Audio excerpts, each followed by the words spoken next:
네, 안녕하세요. 투엔치의 서퍼입니다. 오늘은 제가 관심 있어 하는 수소 테마에 대해서 좀 얘기해 볼 건데요. 옆에 엔치님 나와 계십니다. 네, 안녕하세요. 엔치입니다. 수소 테마 좋아하시나요? 뭐 아시다시피 저는 태양광을 더 밀고 있긴 합니다. 그렇죠. 태양광 밀고 있고 저는 수소 밀고 있고. 그렇죠. 제가 수소에 관심이 워낙 많아서 제가 투자하고 있는 기업도 수소 기업이잖아요. 블룸 에너지. 근데 이제 기업을 보기 전에 산업을 먼저 봐야지 훨씬 더 투자를 잘할 수 있으니까 맞습니다. 오늘은 그 영상을 간략하게 좀 담아봤고 일단 첫 장에 보시면 가장 먼저 나와 있는 게 일론 머스크 트윗이에요. 일론 머스크가 2020년 6월달에 한 건데 이 fuel 셀이 연료 전지라는 뜻으로 수소 연료 전지거든요. 네네. 근데 이게 fuel 셀이다. 바보 같은. 멍청한 거다. 아. 이거 말고도 많아요. 수소는 불시시다 이런 것도 많이 했고. 화끈하네요. 네, 전기차 사장님이잖아요. 그쵸, 그쵸. 네, 수소차 나오면 안 되니까. 네. 그래서 머스크 아저씨는 좀 싫어하지만 저는 좋아하니까 제가 공부한 내용을 좀 공유해보고자 네. 이렇게 준비해왔고요. 네. 일단은 수소를 알려면 이 탈탄소를 먼저 봐야 돼요. 그러니까 모든 친환경 에너지는 이 탈탄소를 위해서 지금 하고 있는 거잖아요. 그렇죠. 탄소 중립을 위해서. 그래서 요즘 기사들 보면 뭐 미국의 넷제로 뭐 24년까지 매년 돈 얼마 쓴다. 그리고 뭐 인도도 2070년까지 한다. 중국, 러시아도 한다. 그럼 세계는 뭐 탄소 중립 질주 중. 우리나라도 이 기사가 요즘 워낙 많잖아요. 예. 그만큼 핫한 게 탈탄소고 탈탄소를 지금 친환경 에너지라는 수단을 통해서 하려고 하는 거니까 지금 세상이 이렇게 흘러가고 있다. 요게 일단 기본으로 잡혀 있어야 돼요. 그렇죠. 예. 그래서 친환경 에너지에 대해서 좀 얘기를 해야 되는데 그러면 탈탄소를 도대체 어떻게 할 거냐. 근데 요즘 대표적인 게 태양광이랑 풍력 에너지. 그리고 요거는 좀 특이한 태양광인데 어쨌든 태양광과 풍력 에너지를 기반으로 이 탄소 중립을 만들려고 하는 거죠. 석탄 발전이나 이런 발전 안 하고 태양광 발전이랑 풍력 발전을 통해서 친환경 에너지를 만들어서 그 에너지를 전력으로 만들고 여기저기 쓰이면서 탄소 배출을 하지 않겠다. 모두가 다 알고 있는 기본적인 골자죠. 예. 근데 이걸 반드시 알아야 되는데 근데 제가 이 친환경 에너지가 되게 많은데 그 중에 왜 수소를 보냐 이게 사실 핵심이거든요. 그쵸. 왜 수소를 보냐 최근에 이런 기사 많이 봤을 거예요. 이제 대규모 정전 사태 그래서 기후 변화 수요 예측 이 수요 예측에는 전력 수요 예측을 못했다는 거고 그리고 최근에 유럽에 이제 바람이 안 와가지고 풍력 발전이 안 돼가지고 이제 에너지 가격 그러니까 뭐 석탄이나 천연가스 가격이 사상 최고다. 그쵸. 핫했죠. 되게 큰 이슈였고 텍사스 블랙아웃 했는데 이 집 비결이 ESS가 있어가지고 그러니까 정전이 났는데 ESS로 남은 전기를 해가지고 했다. ESS가 뭐죠? 에너지 스토리지 시스템. 그러니까 에너지 저장 시스템이죠. 전력을 건전지 같은 거죠? 그쵸. 에너지를 만들어 놓은 거를 저장했는데 마침 정전이 났음에도 저장해 놓은 에너지로 이제 대응을 한 거죠. 근데 이게 이제 첫 번째 방법이고 두 번째가 수소인 거죠. 우리가 에너지가 없을 때 저장해놨던 에너지를 꺼냈으면 되거든요. 그렇죠. 네, 요게 요즘 가장 큰 화두인데 첫 번째가 ESS. 이제 엔치님이 밀고 계시는 ESS. 그럼요. 미래입니다. 네, 미래. 저는 수소. 네. 수소를 밀고 있고 사실 제가 공부했을 때는 어떤 한 방법이 뭐 독점한다 이러진 않을 것 같아요. 애초에 그냥 절대적으로 부족하니까 그렇죠. 같이 커가면서 서로 경쟁하는 식으로 될 텐데 일단 저는 수소파, 엔치님은 ESS파. 그렇죠. 네, 그렇죠. 근데 이제 이 근본적인 원인이 엔치님도 잘 아시겠지만 이 덕커브란 게 있잖아요. 네. 덕커브. 이게 이제 오리 모양을 닮았다 해서 덕커브인데 이제 태양이 쨍쨍하게 떠 있을 때는 전력 가격이 굉장히 싸잖아요. 그렇죠. 근데 이제 밤에 태양이 안 뜰 때는 가격이 그만큼 올라가는 거죠. 이게 결국에는 필요한 때는 공급이 많아지고 부족할 때는 공급이 없어서 가격이 이제 차이가 나는 그렇죠. 이런 문제 때문에 ESS나 수소가 뜬 거고 저장해놨다가 공급하면 되니까 지금 이런 상황이고 근데 이제 제 입장에서는 ESS를 냅두고 왜 수소를 써야 하지? 라는 그 관점이 되게 중요해요. 그렇죠. 네, 왜냐면 ESS가 정답이면 수소는 시장이 그만큼 줄어들 테니까. 엄청나게 좁아지죠. 네. 그래서 제가 수소의 단점을 좀 말해드리면 전기 100이 있는데 이걸 수소로 바꾸잖아요. 네. 그러면 조금 손실이 생겨요. 그리고 다시 이 수소로 전기를 만들면 더 손실이 생겨요. 그럼 이 남은 20, 이 사라진 20은 누가 보상해 줄 건가? 그렇죠. 네. 문제거든요. 물론 ESS도 비슷한 문제가 있긴 할 텐데 수소도 이게 근본적인 문제라서 많은 반수소파분들이 꽤 있거든요. 항상 이 얘기를 하세요. 전기를 써가지고 수소를 만드는 건 좋다. 근데 에너지가 사라지는데 그럼 배보다 배꼽이 더 큰 거 아니냐? 그렇지. 갑자기 너무 진지해지셨는데요? 이 전기를 바로 쓰면 되는데. 그쵸. 이 전기를 바로 쓰면 되는데 근데 문제는 현실이 그렇지 못하기 때문인 거죠. 왜냐하면 전기를 생산하는 곳에서 가정집까지 오거나 회사까지 가는데 그거를 한 번에 쏠 수가 없는 인프라가 안 돼 있으니까. 그렇죠. 물론 뭐 엔치 씨는 하고 싶은 말이 많으실 거예요. 아니, 집에서 만들면 되잖아. 하고 싶은 말이 많을 텐데 일단은 이 흐름상 이 사라진 수소에 대해서 어떻게 보상할 거냐 이게 경제성이 있냐 이게 굉장히 중요한 이슈고 이게 해결되면 사실 수소는 간다. 지금 뭐 이걸 연구를 통해서 많이 다들 극복하려고 하고 있고 ESS도 마찬가지일 테고 그래서 수소를 통해서 저거를 해결하려고 한다고 가정을 하고 일단 수소에 대해서 좀 알아야 돼요. 네네. 수소에는 이제 세 가지 종류가 있어요. 많이 아시겠지만 그레이 수소가 있고 블루 수소가 있고 그린 수소가 있는데 네. 지금 우리 전 세계에서 쓰이는 수소의 90%가 그레이입니다. 이 그레이는 화석 연료로부터 나오는 수소거든요. 딱 봐도 뭔가 어감이 좋진 않네요. 네, 이 그레이 수소는 그래서 친환경 수소가 아니에요. 그래서 사실 쓰면 안 되는 수소. 그러니까 수소를 하는 이유가 친환경 때문인데 이 수소를 화석을 통해서 하는 거잖아요. 그러니까요. 음. 그래서 이 수소는 사실 쓰면 안 되는 수소예요. 미래에는. 의미가 없는 수소죠. 예, 진짜 탄소 중립 수소는 아닌 거죠. 그래서 탄소 중립되는 수소는 이제 블루하고 그린 수소가 있어요.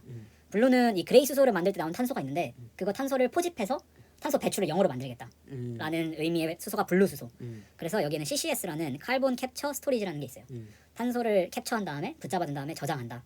그걸 이제 다른 데 쓰는 거고 우리나라 포스코도 이 기술에 굉장히 많은 투자를 하고 있죠. 하고 있죠. 이 뒷부분에 나옵니다, 마치. 예. 역시. 그리고 그린 수소는 이제 태양광이나 풍력 같은 친환경 에너지로 에너지 전기로 수소를 만드는 거죠. 그러면은 처음 만든 에너지부터 탄소 중립이 된 거니까 완벽한 의미의 수소다. 그래서 우리가 지향해야 될 수소는 이 그린 수소입니다. 블루 수소나. 근데 이게 기술적으로 또 경제적으로 쉽지는 않은 상황이고 근데 어쨌든 우리 투자는 미래를 보고 하는 거고 그렇죠. 저는 이게 될 거라고 생각을 하기 때문에 그린 수소를 한다. 일단 이게 수소의 종류 중에 기본이고 그다음에 아까 말씀하셨던 포스코 네네. 이게 이제 블루 수소의 대표. 저 우리나라가 이제 수소에 좀 진심이에요. 글로벌 사회에서. 그렇죠. 이제 산유국들을 비롯해서 우리나라가 되게 진심인데 우리는 되게 친환경 에너지 하면 전기만 생각하고 있잖아요. 네네. 전기 뭐 전력 발전 이런 것만 생각하고 있는데 꽤나 높은 비중이 이제 이런 철강 산업이나 원유 사업에서 많이 나거든요. 그래서 그 산업들도 다 친환경으로 가려고 지금 노력 중이라서 이 포스코의 이 그린 수소 사업 모델을 좀 가져왔고 그냥 결국에는 이런 대기업도 그린 수소로 간다 지금. 그래서 메가 트렌드다. 그거는 뭐 오케이. 부정할 수 없는 네. 사실이죠. 그래서 사실 이 공법이 뭐냐 이런 거는 제가 이쪽에 뭐 포스코를 투자하는 것도 아니고 크게 알 필요는 없을 것 같아요. 일단 산업의 큰 흐름을 보는 게 중요한 거니까. 그 다음에 우리가 어떤 수소가 있는지 알았으면 이 수소 밸류체인을 우리는 밸류체인 되게 중요시하잖아요. 그렇죠. 그래서 밸류체인이 되게 중요해요. 되게 중요한데 일단은 크게 세 가지가 있어요. 생산 밸류가 있고 인프라 쪽이 있고 활용 쪽이 있거든요. 네네. 그럼 생산에서 여기 나와 있는 게 친환경이에요. 네. 그래서 지금 여기 태양광이랑 풍력 보이시죠? 네네. 태양광이랑 풍력에서 만든 전기를 이 전해조라는 장비를 통해서 수소로 바꿔줍니다. 네, 이게 지금 되게 핵심인 제품. 이 전해조를 지금 수소 기업들이 다 하고 있어요. 수소 관련주들이. 그래서 이게 지금 기술적인 핵심이고 이 수소를 만들었으면 네. 차량으로 운송을 하거나 아니면 나중에 수소 충전소 있죠? 네. 수소 충전소에 쏘거나 아니면은 저장해 놓거나 이게 이제 인프라 쪽인데 요거는 이제 대기업들 위주로 왜냐면 인프라를 까는 거니까 그쵸. 테크 기업들이 잘 못해요. 신생 테크가. 그래서 이쪽에 있는 기업들이 이제 린데라나 아시죠 린데? 네, 린데 알죠. 린데나 뭐 에어 프로덕트 같은 기존 대기업 이제 석유 회사, 원유 회사, 공정 회사 이런 애들이고 사실 제가 포커스하고 있는 부분은 이쪽 전해조 생산 쪽이랑 전방 산업의 활용 쪽이에요. 그래서 여기 트랜스포트 보면은 이게 수소차거든요. 네. 대표적인 게 수소차, 수소트럭, 수소배, 버스, 항공기 이제 이거를 기름이 아니라 수소로 간다. 물론 전기차도 있지만 네네. 이쪽이 가장 큰 시장이 될 것 같고 그 외에 이제 산업에서 쓰이는 전기나 건물에서 쓰이는 전기 그리고 전력 발전 이걸 이제 수소로 한다. 근데 이제 제가 투자하고 있는 블룸 에너지는 이쪽에 되게 집중돼 있는 사실 수소차는 아니에요. 근데 시가총액이 워낙 작아서 네네. 좀만 커져도 수익률이 높아지거든요. 시가총액이 한 3빌리언 네. 되나요? 그렇죠. 3빌리언 정도 되는데 이쪽의 대표 기업이 이제 플러그 파워예요. 음. 플러그 파워는 거의 한 2-30빌리언 되거든요. 대장주죠. 대장주니까. 네. 물론 얘네 이쪽도 다 포함은 되는데 메인 비즈니스가 이쪽이라서 근데 10배 차이 나거든요. 그래서 저는 플러그 파워만큼 안 돼도 블룸 에너지가 조금만 커도 그 수익률이 높아질 거니까 10빌리언만 가도 3배니까. 네, 3배니까 약간 그런 목적에서 하는 거고 어찌됐든 우리가 밸류체인에서 수소를 중심으로 봐야 될 거는 결국에는 이 전해조랑 이 전방산업에서 활용하는 연료전지 쪽인데 요건 또 뒤에 나옵니다. 네. 이게 다 영어만 있어서 보기 어려우실 수 있어요. 제가 좀 중요한 것만 설명을 드리면 이 기술인데 어떤 우위보다는 사용 목적에 따라서 분류가 돼 있어요. 그래서 어떤 목적에 따라서는 이 방법이 좀 좋고 어떤 목적에 따라서는 이 방법이 좀 좋고 이런 상황인데 결국 결론적으로 알아야 될 거는 PEM 방식 그리고 SOFC 방식 요거를 좀 중점적으로 봐야 되거든요. 이 PEM 방식의 대표 주자가 플러그 파워 그리고 SOFC 대표 주자가 블룸 에너지 이런 상황이에요. 그래서 보시면 그래서 좀 중점적으로 봐야 될 건 이 두 방법의 효율 둘 다 60% 이상이거든요. 그래서 효율적으로는 어느 정도 비슷해요. 근데 문제는 이 온도가 다릅니다. 이 플러그 파워의 연료전지는 120도 이하에서도 움직여요. 그래서 저온이라고 그러거든요. 네네. 저온 방식이라서 근데 반대로 블룸 에너지는 500도에서 1000도씨예요. 엄청난 고온이거든요. 네네. 그래서 수소차에 못 들어가요. 차가 1000도잖아요. 그러면 안 되거든요. 차가 터질 수 있고 터지진 않겠지만 네네. 1000도짜리 차를 우리가 타고 다닐 수는 없잖아요. 그렇죠. 근데 이 120도 이하의 연료전지기 때문에 이거는 차나 지게차, 트럭 이런 데 잘 쓰이거든요. 그리고 그래서 여기 보시면 이 차의 주요 사용 범위가 트랜스포테이션이라 해가지고 네. 차량에 적합한 방식 이렇게 써 있어요. 근데 이 방법의 단점이 이 촉매제가 좀 비쌉니다. 익스펜시브 카탈리스트라 해가지고 촉매제가 좀 비싸요. 근데 이 블룸 에너지 방식은 주로 사용되는 게 이제 분산 전원 그리고 이제 전력 사용처 이런 아니면 전력 발전 이쪽 그러니까 아까 말했던 건물이나 대규모 방식의 전력 발전이나 이런 데 적합한 방식이고 효율이 높고 이게 고온이니까 추가적인 열 생산을 해줘요. 이게 무슨 의미냐면 우리 겨울에 전력 쓸 때 난방도 많이 쓰잖아요. 네, 그쵸. 이 열을 난방으로도 쓸 수 있어요. 그래서 건물이나 대규모 발전 같은 데서 전기 플러스 열 생산을 통해서 우리 이번에 천연가스가 부족했던 게 혹독한 겨울이 온다. 이제 난방 때워야 된다. 근데 이걸 같이 할 수 있는 방법이거든요. 근데 이 PEM 방식은 그게 좀 어려워요. 그런 차이점이 있다. 근데 우위에 있다 이런 건 개념은 아니고. 약간 되게 바이오매스랑 비슷한 맞아요. 방식이네요. 네. 바이오매스. 블루메너지 바이오매스도 합니다. 되게 비슷하네요. 네. 네. 네. 근데 이제 문제는 이 방법의 문제는 고온이다 보니까 침식 그러니까 원자재의 침식 같은 게 좀 있기도 하고 가장 큰 문제는 이제 롱 스타트 업 타임이라고 구동 시간이 오래 걸려요. 근데 우리가 차를 껐다 켰다 하고 엑셀을 밟았다 뗐다 해야 되잖아요. 그쵸. 근데 이제 구동 시간이 길면 안 되잖아요, 차가. 그쵸. 그래서 차에 적합하지 않다. 대신에 24시간 틀어놓는다 이러면은 방법이 유효한 거죠.